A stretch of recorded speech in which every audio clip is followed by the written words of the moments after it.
Buying properties with a poor EPC score. Is it worth it? What are the pitfalls? What should you do? Check out this video as we go through some of those solutions.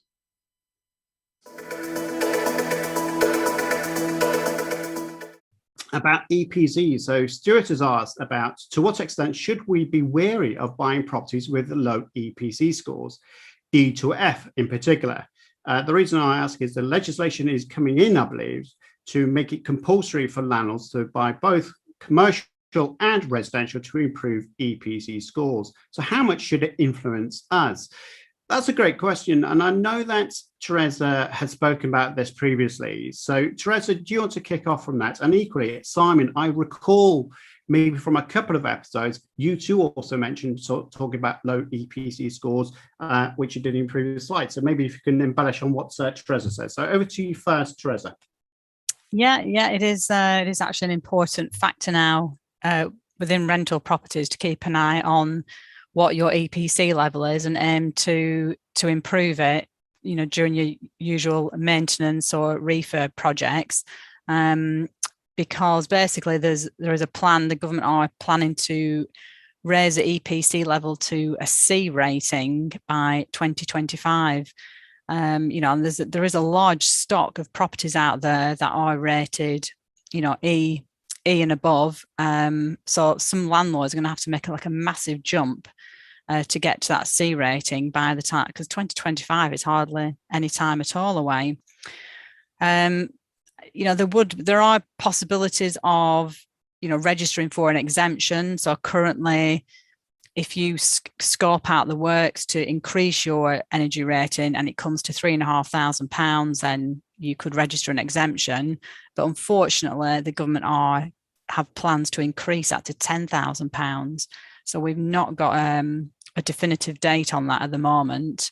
But just be aware that you might be able to register an exemption now, but maybe not in the future when it comes to that elevated level. What I would suggest is, as we do recommend on the panel all the time, is education. So the NRLA do run a host of courses. Majority are online at the moment, but there is one all about meeting the energy efficiency standards and ways that you can increase the energy rating of your property.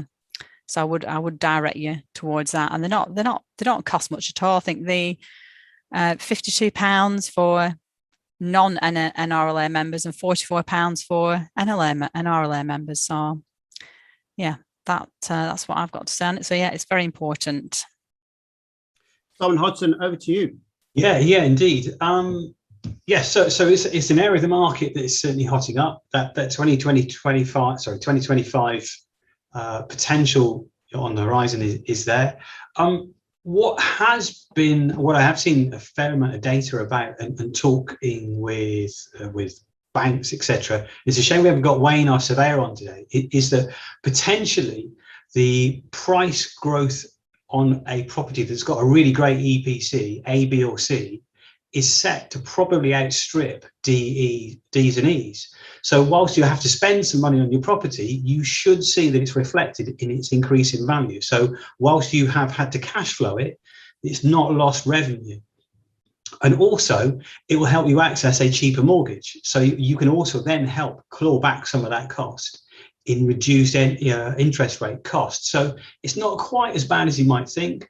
And I think as we're all quality landlords with quality products, we're not necessarily, we're not slum landlords. So it's something that I think we're all starting to kind of adopt, and I'm seeing much more happen for sure. In terms of if you've got a low performing property, it is possible there's a few lenders out there that will allow you to complete and carry out works in the first 30 days that were listed on the EPC as the essential works to bring the EPC level up. You then get it retested, send the certificate off back to the lender to show that you've done the works. And yeah, there you go. You've managed to then kind of do the works relatively easily. There are some lenders that will even allow you to recycle that spent cash in additional borrowing. Okay, so it's like in the form of a mini further advance. Let's say you did spend as much as £10,000, which is an awful lot of money to spend to increase an EPC. You could potentially borrow £7,500 back of the £10,000 you spent. So you've actually only spent £2,500. That's only increased the value of your property, and it also means that you would command a higher rent, because renters are also quite conscious of the fact that their bills are part of their living expenses. And if you've provided a property with a great EPC, chances are their energy costs will be lower. Also, one for Paul here. It is predicted that if this does come in by 2025, that it's going to cost in the order of £307 billion to bring the housing stock up to spec. And who else better to go and find to buy the items you need to increase? Paul Hilliard, LMPG. You're welcome, Paul. Before we go any further, I want to explain that there are many live events that you can register for free. There are 4 events that's showing HK to UK to help people move from Hong Kong to the UK, the Property Expert Panel. If you're a property investor and property developer, this will be very useful for you. Tax Q&A, if you want to ask proactive tax questions in regards to structures and how to mitigate tax in the future. And finally, UK tax return Q&A, as it says, to deal with questions in relation to your tax returns before you submit it to HMRC. Don't forget that these events are live and will be shown on YouTube the day after. So why not register today, start saving tax tomorrow.